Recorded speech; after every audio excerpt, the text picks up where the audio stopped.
আসসালামু আলাইকুম দর্শক।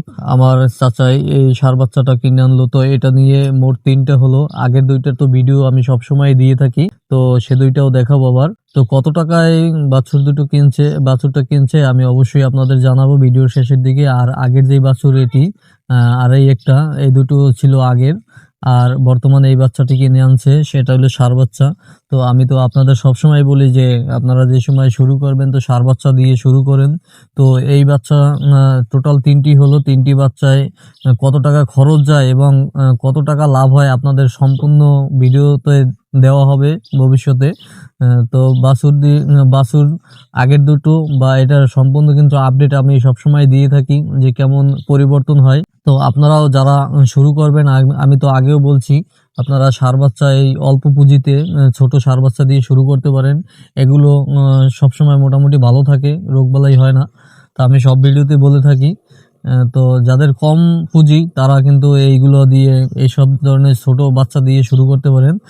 তো এই দেখেন এই যে ষাঁড় বাচ্চাটা এটা কিন্তু একেবারে ছোট আনছিল। তো মাশাআল্লাহ একবার শুরুর থেকে আমার ভিডিও আছে।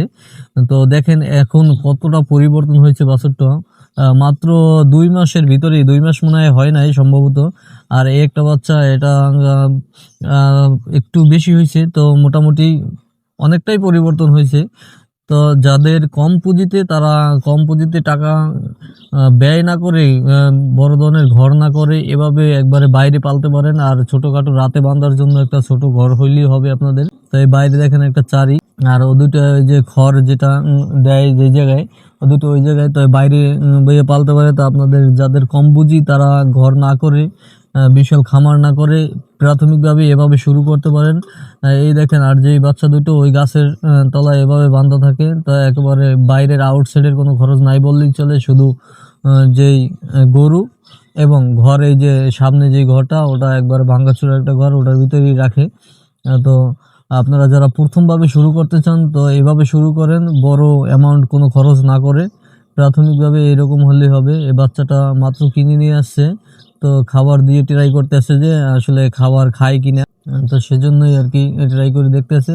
আর এইসব গরু এমনি যা দেবে এটা সবগুলোই খাবে। এই খাবার নিয়ে হয়তো টেনশন নাই। আমার মনে হয় না যে ও খাবে না। কারণ সবগুলোই এসব ধরনের গরু সবগুলোই খায়। তো একটু এই বাচ্চাটা কিনে আনছে তার আসলে মা আলাদা বিক্রি করছে। তো একটু হয়তো সমস্যা করতে পারে। আর খাওয়ান তো আল্লাহর রহমতে খাইতেছে ২-৩ দিন পর অটোমেটিক অভ্যস্ত হয়ে গেলে এমনি ঠিক হয়ে যাবে। তো আপনাদের আ দোয়া ও ভালোবাসা থাকবে এই চাচার জন্য। সবাই দোয়া করবেন যেন লাভ করতে পারে। আর এই বাচ্চাটা কেনা হলো ৪৩,০০০ টাকা দিয়ে।